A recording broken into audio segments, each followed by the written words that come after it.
Okay, our next panel, again, when Patricia and I and the people from HB were talking about the agenda and the speakers for this year's conference, one of our objectives was to change things up a little bit because some of the topics over the years were getting a little bit repetitive, and we were trying to get more into not just lead litigation, although that's obviously the main focus of this, but also get into areas that we all deal with in a regular basis that wouldn't necessarily just be limited to lead. And obviously one of those areas is appellate litigation and preparing for your appeal from the very second you walk into the courtroom and even before up until the appeal. And we have a very distinguished, great panel to talk to you about it here today. First, we're very lucky to have another judge with us for this panel.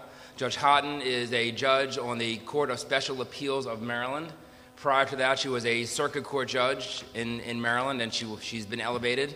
I've had the pleasure of arguing before her a couple of times, and she's here as a member of the judiciary to talk about her experience and what she expects of litigants who appear before her. We also have Andy Beta. I've known Andy a very, very long time, and Andy is one of the leading appellate litigators in Maryland. This is his bailiwick. This is what he specializes in. He is a lawyer's lawyer when it comes to appellate litigation, and we are very, very lucky to hear from him. He's appeared in appellate courts at virtually all levels, and again, I urge you to listen to what he has to say. I know you'll come away with invaluable tips and tricks to when you leave here. And finally, we have Ms. Fitzgerald, Mary Fitzgerald. She is from, again, I'm having a Brown and Kelly. Thank you, Brown and Kelly. She also is a very experienced litigator, has been doing toxic torts and lead for forever. She, again, knows this area of the law at the back of her hand, and we are lucky to have her here on this panel. So with that, we'll get started, and I'm not sure which one of our panelists is going to begin. I'll lead off. Judge Houghton is going to start. Good afternoon, and it's been a pleasure being in New Orleans again. New Orleans, oh yes. I thought you were going to say tuba. I was going to tell you tonight at midnight. Yes. Can you hear me now? All right. Okay. Prior to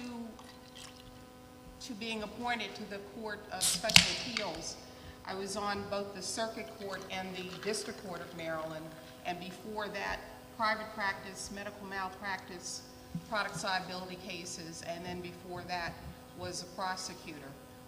So I say all that to say that I bring something to the table in terms of the appellate court that perhaps some of my other colleagues don't have. I think we're kind of almost split up in terms of those people who had some trial judge practice versus not.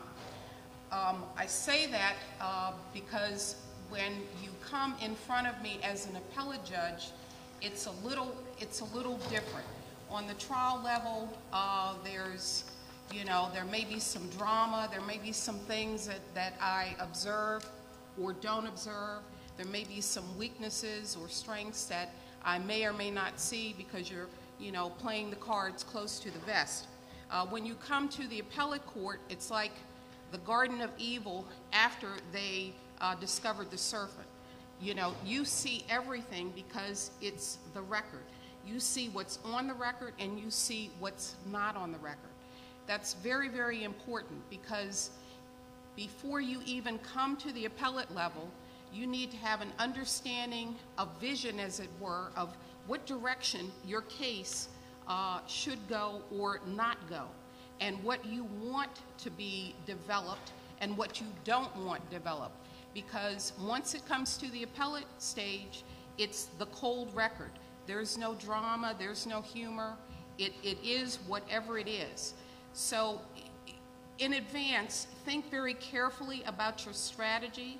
Think in advance about your claims and what you are attempting to prosecute, as it were, and what you are intending to defend. All of those considerations should be carefully outlined in some way. If it works for you to develop it on a piece of paper, fine. If not, whatever way works for you. Because every case is different. It's not just a lead paint case, it's not just that there's a child involved or not. It's not just that, well, it's another home, and the home may have an age, it may not. There may be some chip paint, peeling paint. Every case you should treat as special and unique and flesh it out as best you can so that that record comes in front of us in a way that you can use, and it will strengthen whatever arguments you have in front of us. Be very clear and precise in your objections regarding the admissibility of evidence and even procedure. Don't just say, well, it's not really a big deal, I'm not going to say anything. Because if you don't say anything, it's almost like forever hold your peace. You can't come up and say, well, Judge, it was kind of there, just kind of work with me to create it. I can't do that. If you haven't preserved the issue, it may be gone. If you have exhibits, and exhibits may or may not drive your particular claim, make sure that you look at them as building blocks towards the foundation of your claims or your defenses, as the case may be. And make sure that you can authenticate them in compliance with relevant rules. So that goes without saying that it's very important for you to be familiar with your rules. Rules can be your friend, they can be your enemy, but it's very important that you are familiar with those, because they may come to haunt you at the appellate stage, or they may work in your favor.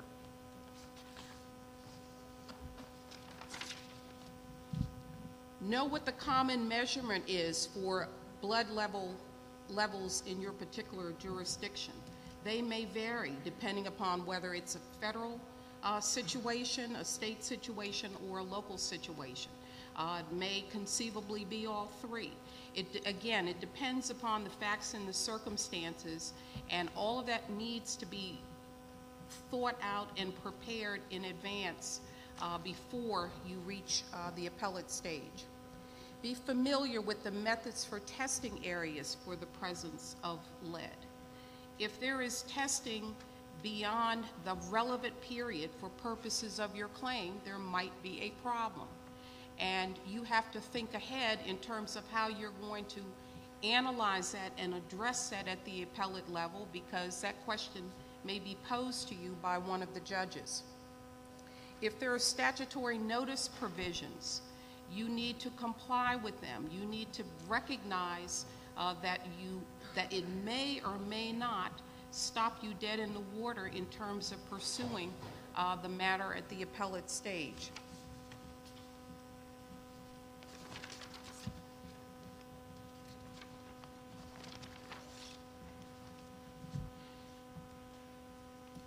Most of the cases that I have seen at the appellate level fall within what I call the summary judgment or motion to dismiss stage.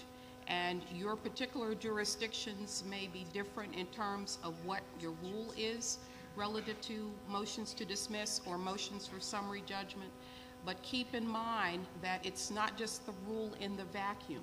The rule can be your friend, it can be your enemy. Make sure that you have outlined what facts may or may not be a material dispute. Again, connecting them to your claim and considering what material facts are what they are for purposes of the claim or the defense. It's going to vary depending upon the jurisdiction. It's going to vary in terms of the particular circumstances of your case. But just kind of play out your scenario in advance. If I don't survive the motion for summary judgment, how am I preparing my case for the appellate level if I decide that that's where I'm going to go? You always have to kind of think ahead, because again, the appellate court will have reviewed your briefs and your record and may not be persuaded by an argument that you had, because going back to the record, it may not have been preserved. It may be even a novel issue that has never come in front of that appellate court before, in which case you need to make it as interesting and as intriguing as you possibly can, because you never know. And obviously it goes without saying that if you're going to have expert testimony, make sure you know why you want that expert to testify. Make sure that person has the appropriate background and experience for purposes of why you want to call that expert. Make sure that they can address the particular issue that you want. If it's establishing some kind of causal nexus, make sure that the foundational facts are there by which that expert can render the appropriate opinion. Sometimes an expert may not help you in a particular matter, and you have to think very carefully about whether or not you're going to call them or utilize them for the particular purpose you may have had in mind.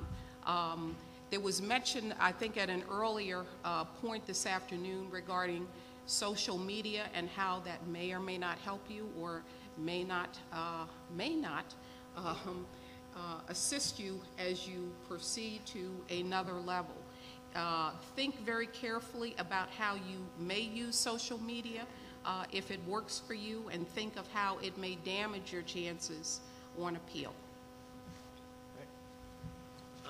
There are 4 bullet points in the agenda for the areas that we're going to cover, and I'm going to cover the second 2, but before, which are critical points to consider in writing your brief and mistakes to avoid. But I wanted to just add 2 points to what the judge said concerning the preservation of the record. One is that you should avoid at all costs any kind of off-the-record sidebar conference or meeting in the trial judge's chambers, because I mean I've seen this happen too often on appeal, where something happened and it's not transcribed, and so there's no record there. So what you need to do is, if this happens, you need to request that it be transcribed, and all of your interactions with the trial judge and your opposing counsel be on the record. And if it's not transcribed for whatever reason, you need to state on the record what happened, and get either the trial judge to acknowledge that or opposing counsel, but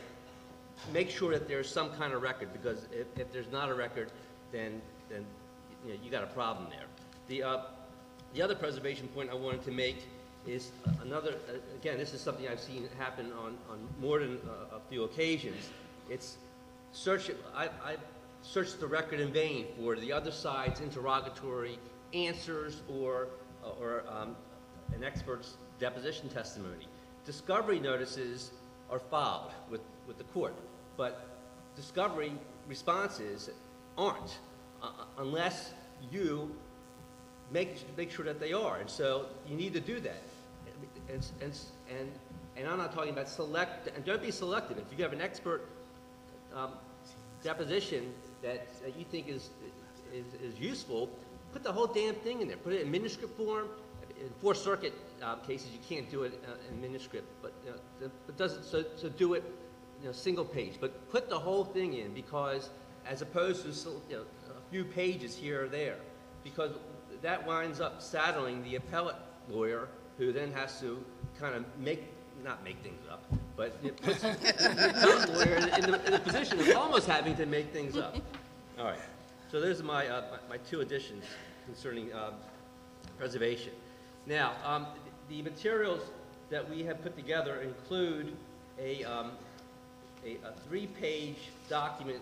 It's called entitled Fundamental Brief Writing Principles, it contains 46 principles for you to think about when writing an appellate brief. Now, if I were sitting where you are, and a lot of you are trial lawyers, most of you are trial lawyers, and few of you have done appellate work, I'm assuming, your inclination would be, why waste my time with that?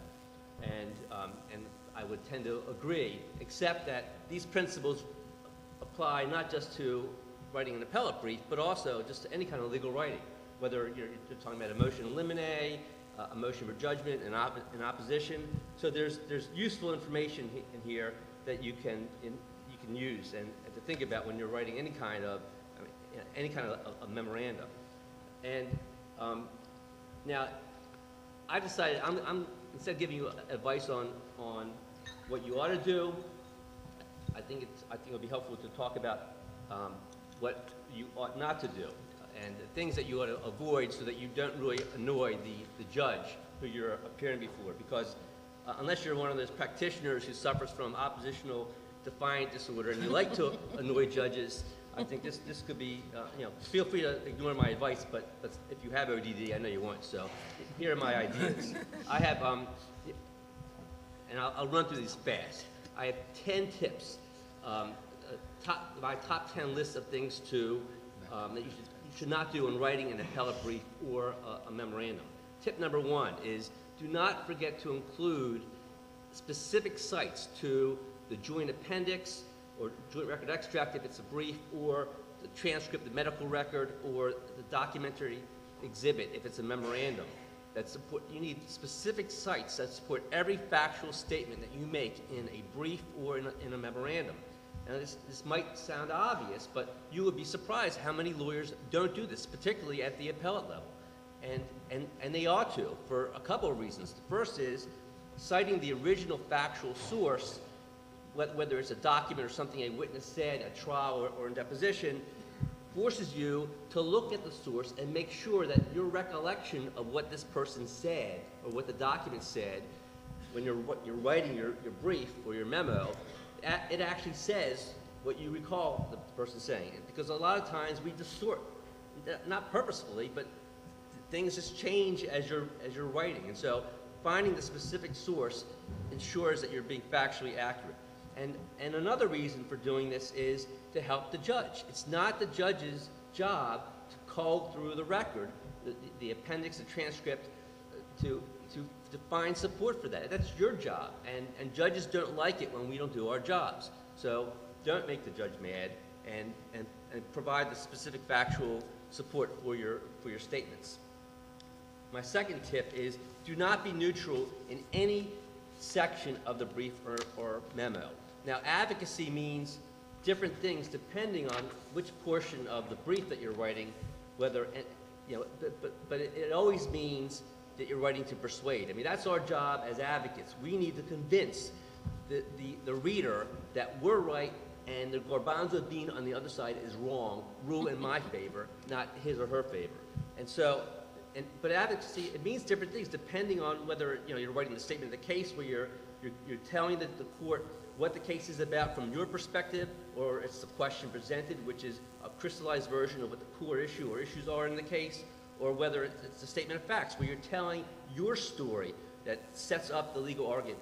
And it also means something different when you're writing the summary of argument or the argument. Now, advocacy does not mean that you're arguing throughout the entire brief. And Judge Houghton put together an outline which says that there should not be any argument in the statement of facts. I completely agree.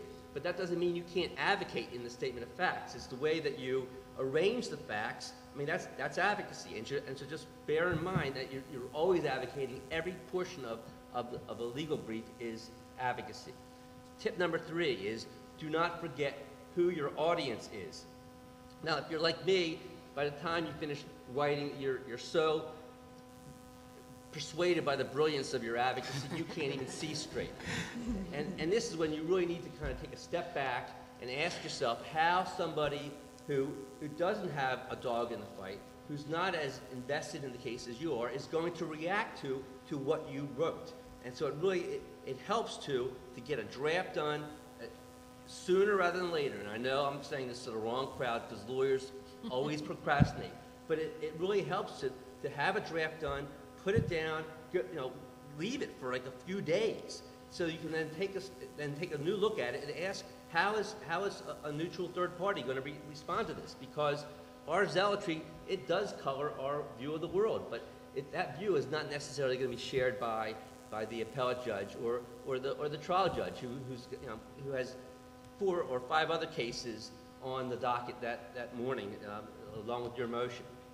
So try to envision a judge is going to respond to what you've written in the neutral quiet of his or her chambers, den, or wherever judges do their legal reading, and then make the necessary changes. My 4th tip is don't argue the other side's case. Now, this is my 4th tip, but it probably should be the first because it's such an easy trap to fall into. and it's also, in my view, such an ineffective way to write. Don't let the other side's argument dictate what your argument looks like. And even when you won in the trial court and you're responding to the reasons why a JNOV or appellate reversal is required, it's even if your adversary is wrong, that doesn't mean, or that your adversary's argument is wrong, that doesn't mean that your argument is right. And so you need to make, it's your brief, your memo, your argument, and advance your argument. Use what the other side says to kind of help shape and crystallize things for the reader, but don't forget that it's, you know, you're the master of your ship here, master of your own destiny, and don't let that, you know, the other side dictate what your argument looks like. Tip number 5, don't begin your argument by discussing general legal principles. Your brief or memo will be a lot more effective if you discuss your case rather than general legal principles, because well-settled rules and doctrines don't mean squat when viewed in isolation. I mean, use those principles to support your argument as to why you should win, but use your case as a vehicle for explaining how firmly established law compels the result that you're asking the court to reach in your case. Make your case the focus of the argument, not the law. Tip number 6, don't plunge into the details of your argument without providing context. A common mistake that lawyers make is immersing the reader in the argument without explaining how the minutia relates to the big picture point, and that's your job. I mean, don't begin the argument by discussing the core witness testimony in a case. Make sure that the reader has sufficient context for appreciating how important this kind of testimony is, and you should apply this approach throughout your brief. I mean, use informative topic sentences that let the judge know what it is, what the significance is about what the significance of the paragraph is that the judge is about to read. Tip number 7, don't use topic sentences that have no connection with the sentence or the paragraph that precedes them. And I mean, I teach appellate advocacy, and this is something that I see from my students all the time, which perhaps shows how ineffective a teacher I am because I'm telling them otherwise. But topic sentences, topic and transitional sentences, I mean, it's basic stuff, but it's something that a lot of lawyers just don't pay attention to. And make sure that the topic sentence in paragraph number 5 in your argument has a clear connection with number 4, the preceding paragraph. I mean, your job is to take that reader by the hand and walk him or her through your argument and doesn't get lost. You don't want, if you have a topic sentence that has no connection with the prior part of the brief, it's confusing to the judge and you can lose the reader right there. Number 8, don't use indented quotes. They're taxing on the reader, and they're too often loaded with much more information than you could possibly need. And I think that there are few things less riveting than a full page of questions and answers from a trial or from a deposition. I mean, you break it up, put it in double sentence text, and use the quotes in a meaningful way so that the reader wants to keep sticking with your argument. Number 9. Don't inundate the reader with footnotes. Resist the temptation that often overcomes some members of the judiciary. I'm not talking about you, Judge, but there are some people on Give me time. on your court and our Court of Appeals. I've seen opinions, and I started seeing this a few years ago, and I'm seeing now this on more than a few occasions. A footnote, comma, another footnote. Like, what the hell is that? You know, now, judges can do this because they have this special thing that applies to them called judicial immunity. We can't do that kind of stuff. And I have the perspective. I used to work at the Attorney General's office, and I reviewed briefs on a regular basis. And I learned to hate footnotes because, I mean, I would get like whiplash going up and down. It interferes with your ability to follow what the argument is, and it's distracting. So keep them to a minimum. And tip number 10 is don't use a substantive conclusion that summarizes your argument. If you haven't convinced the judges by the time they get to the conclusion, you're not going to convince them at that point. That if you have a substantive conclusion, make that your summary of argument. But the conclusion, at least in Maryland and in federal appeals, to state specifically what the relief is that you're asking the court to give. Right? Well, I am going to stand because I'm presenting about oral argument, and that's what I'm used to doing. And I was actually kind of feeling a little bit like an appellate bench up here, so I need to pull myself back to reality. But anyway, you have preserved your issues below. You have created a record that contains all the evidence and information that you need to justify your position on appeal. You've written a persuasive and clear brief, and now you're wondering, since you've probably heard that most appeals are decided on the papers, is oral argument really that important? And the answer is, of course it's important, because very busy appellate courts would not be holding oral argument if it was not important to the court and if it wasn't important to you as an advocate for your client. I think it's pretty common that we hear that about 10% of cases that are argued on appeal are actually decided by what is said at the oral argument. So obviously for that 10% of cases, you can't get anything that's more important. But what about the 90% or so of other cases where the ultimate outcome of the decision is not necessarily going to be changed by oral argument? Is it still important for those cases? And I would submit to you, yes, it is still very important, because what you say at oral argument may significantly impact how the court writes its decision, what reasons, what rationale it gives to support its ultimate conclusion. And that could be very important for your client in the present case, and also very important for similarly situated clients that you may have in subsequent cases. You should also remember and use to your advantage the fact that oral argument is the only time where you get to interact directly with the court. It's you having a dialogue with the judges on the panel. Your brief is really more of a monologue, but now you should be using oral argument as a technique of talking with the judges, not just to them. And also you should remember that often with oral argument, the judges are not just talking to you, but they're talking to each other and having a dialogue with each other. Because you may have one judge who is very opinionated about how the outcome of the appeal should be, and then you have other judges that may or may not be on the fence. And that one judge may use the questions that he or she is asking you to elicit information and arguments that will help him or her to convince his colleagues about whether or not they should join with that judge's decision. How do you go about preparing for oral argument? I think that I'm going to recommend to you an article that Andy actually recommended to the rest of us on the panel. It's actually it appears in the Journal of Appellate Practice and Process, Volume 3, Number 2, Fall of 2001.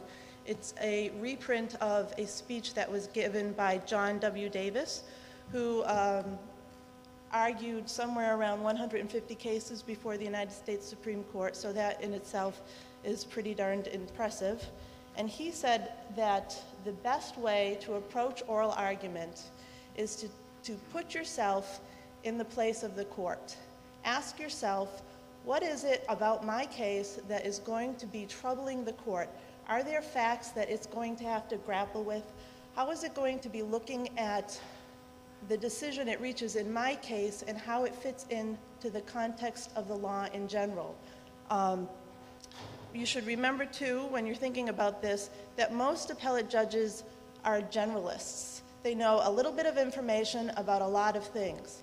So, they may not be intricately familiar with the ins and outs of ERISA law, but they'll have some knowledge about that. And in particular, with respect to lead paint litigation, they're going to be familiar with premises liability law, but they may not be completely familiar with some of the nuances of lead paint litigation that makes it special and different from many of the other cases out there.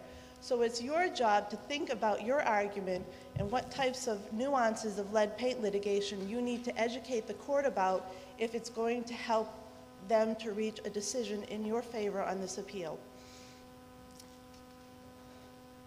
Also, you should always bear in mind the standard of review.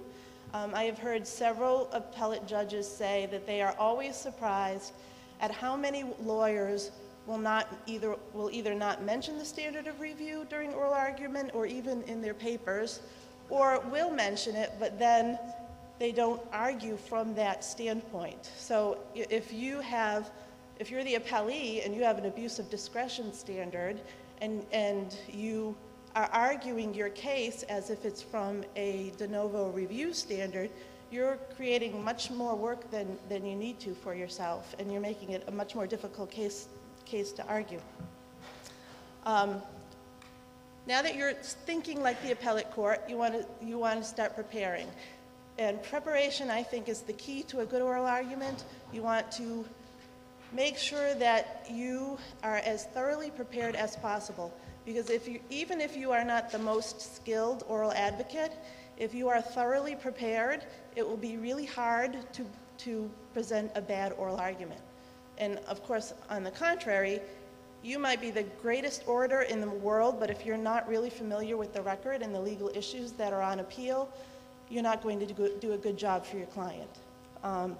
So as you start to prepare, I think the first thing you should look at is the decision below, and make sure that you are intimately familiar with exactly what was decided and exactly what the reasons were for the court reaching that decision. I recently had the opportunity to hear Judges Pooler and Wesley from the Second Circuit Court of Appeals give a presentation, and they said that the first thing that they do when they start looking at a case is they go to the decision below and they read that. So it just makes a lot of sense to me that if that's what the judges are doing, that's what you should be doing as well. After you do that, you want to go through the record from cover to cover, be very familiar with it. You don't have to know the most minute details, but you certainly do have to know the most important facts so that you can answer questions from the court and so that you can also maybe correct something, or if your opponent is sort of giving a slant that doesn't exactly tell the entire story, you want to be able to give the court information, be able to point it out in the record, and be certain that the court is aware of the essential facts. You also, in preparation, you want to look at the relevant precedents. Be very familiar with the most important cases that are in the briefs, both your brief and your opponent's brief. Make sure that you understand what the holdings of those cases are, what the facts of those cases are, and how your case is similar to or different from those cases. You should also take this opportunity to make sure that you do some updated research. You know, a lot of times there are several months that pass in between the briefing and the oral argument, so there may be new precedents that come up. After that, you're probably going to start going through the briefs. Look at both your brief as well as your opponent's briefs, and start flagging the issues. And when I do that, I usually will put them into two categories. The issues that I want to affirmatively argue on my presentation, as well as the issues that I know I'm going to have to respond to, either as questions from the court or because my opponent has raised them. When you're looking at the issues, you're not going to, and planning your argument, you're not going to just repeat your brief. I think there was a quote once from former Chief Justice Rehnquist where he was essentially complaining about oral argument before the Supreme Court, and that so many lawyers come in before the court and they simply argue what he called a brief with gestures. You want to try to take your arguments, distill them into 3 or 4 main points, and figure out, look at them, sort of rephrase the issues as a question, and then craft a very succinct but persuasive answer to those questions. It's basically boiling your argument down to the essence, essence, and showing the court what it is about your position that should make it want to decide in your client's favor and not want to decide in your opponent's favor. Also, what's key to preparing for oral argument is to anticipate the questions that you may get from the court. They're not going to go away just because you've ignored them. You need to be ready for them. You need to prepare effective answers. And you have to, in preparing your answers, be forthright. You don't want to talk only about the good facts that you have to back your argument up and ignore a bad fact that you know that you should be aware that your opponent will bring up or the court itself will bring up, because then that really diminishes your credibility to the court. If you're not bringing up some facts that they should consider that maybe, excuse me, that maybe are not favorable to you, then what else are you not telling them? Once you've gone through and you're thoroughly familiar with the record, you've gone through the briefs, you know what the main issues are that you want to present, you want to basically outline or organize your argument. That should begin with a very brief introduction that basically tells the court why you're here, what the issues are, and what the decision is that they should reach. Then you're going to get into the facts and your main points. Generally, you don't go through a recitation of the facts. In some cases, you might want to, if you have a particularly sympathetic set of facts, you might want to highlight a few, but usually you're weaving and marshaling your facts into your main points, which should be, generally you really only have 3 to 4 main points, and that's all you can cover in your oral argument time. After that, you basically, your conclusion should be something very simple in terms of what the outcome of the appeal should be, similar to what excuse me, similar to what you would put in the conclusion of your brief. The other main portion of oral argument is questions. It can be daunting knowing that you have a panel of 3 or 5 or 7 appellate judges who may ask you any question that you want, but you should welcome questions, because the questions show you the areas that the court is concerned about. And it is far better to be able to address those areas of concern at oral argument than to read about them several months later when you get the decision. If the court is asking a question, it's an issue for them. Do not evade it. That will create several problems for you. 1, the court will get mad at you. 2, the court will probably just re-put the question to you.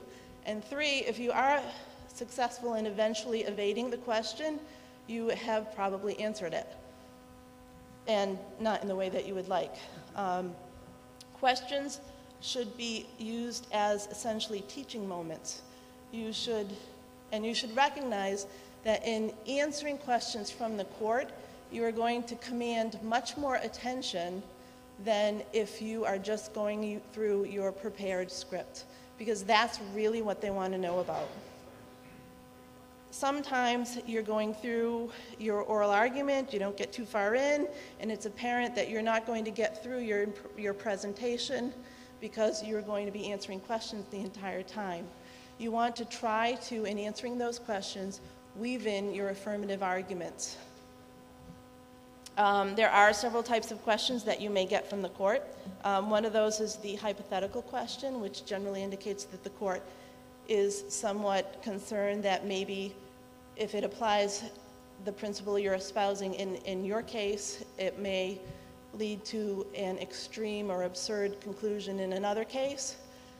Generally, the best way to deal with hypothetical questions is with facts from your case, and show the court how the facts of your case can be applied so that the principle produces a result that it can accept in your case without then creating an unpalatable result in another case in the future. Other types of questions you may get are questions that ask for concessions. Those are the types of questions that you should be very, very wary of, because those usually go to the heart of the case. The court is testing you, and often, and I've heard appellate judges say this, often they may feel constrained to decide a case in a certain way under the law as it exists, but for other reasons, maybe some sense of justice, they would like to decide it in another way, and they need to get a concession from you at oral argument so they can decide it that way. So stand your ground. If you don't have to give a concession, then don't do it. If you do have to concede something, then try to do it in a way that will either neutralize the concession or diminish its impact by saying, well, that is true in this case, but you also need to look at factors A, B, and C, because those also apply. And in that way, the damage that might be done is not quite as extensive to your client's case. Excuse me. Sometimes you'll get some questioning from the court that almost seems like a ping pong match back and forth between judges, and you'll have one judge that is seems somewhat friendly toward you, and another judge that seems hostile to you, and often that may indicate that that the court is split, that there are differing opinions amongst the justices on the panel about how the case should be resolved. Obviously, you want to try to provide the judge that is asking you the friendly questions with as much ammunition as you can. And with respect to the possibly hostile questions that you may be getting from another judge, answer them as forthrightly as you can. And remember, don't get frightened by it, because that's only one judge on the panel. You may still have other judges that may be persuaded by your arguments. And it's possible, too, you can't always assume what you know what the court is going to decide based on how they're questioning you. Sometimes they're just testing your position. I know that once early on in my career, I argued an insurance coverage issue at an intermediate appellate level court. And I don't think I got through any of my argument. I was bombarded with questions from the second I opened my mouth, and they were not very nice to me, nice questions. And I remember distinctly to this day getting on the elevator with my opponent after the argument was finished, and he saying to me, well, I guess we know how this one's going to turn out, and I agreed with him. And then 2 months later, when we got the decision in my office, it was a unanimous decision in my favor. And I think it was, looking back now, it was one of those cases where the court was trying to get me to concede something. It was an insurance coverage issue, and it turned on a very precise little detail in the policy and the facts as they had developed. And thankfully, I had enough sense not to concede what would have allowed them to decide in my opponent's favor. Just a couple quick comments about arguing from the appellee's standpoint. You're basically going to approach that in the same manner, or preparing and organizing in the same way. But as appellee, you want to try to always present your arguments in an affirmative way. Do not fall into the trap of just responding to the appellant. You don't want to have your arguments dictated by your opponent's terms. Also, as appellee, you probably need to be a little bit more flexible in oral argument, because you will have already probably heard questions from the court which indicate areas of concern that it might have. And you also will know if your opponent has scored any points during his argument. So if you can take the opportunity to maybe take some of those points back or to address the judge's concerns, you want to try to be flexible enough to do that. Also, as appellee, remember, you won below. So if you can give the court all the reasons why the judge below was absolutely correct, then do that. And again, remember the standard of review, especially if it's very deferential. And lastly, just in terms of rebuttal, you always, as appellant, want to reserve time for rebuttal. If you don't have anything really strong to say, you might not want to use your rebuttal time, but it is an opportunity to get the last word in. So if you can get one or two quick punches in there that, excuse me, address the judge's concerns, or just get that last lick in as to why you should win and why your client should win, then do that. But it should be very brief. So, Thank you.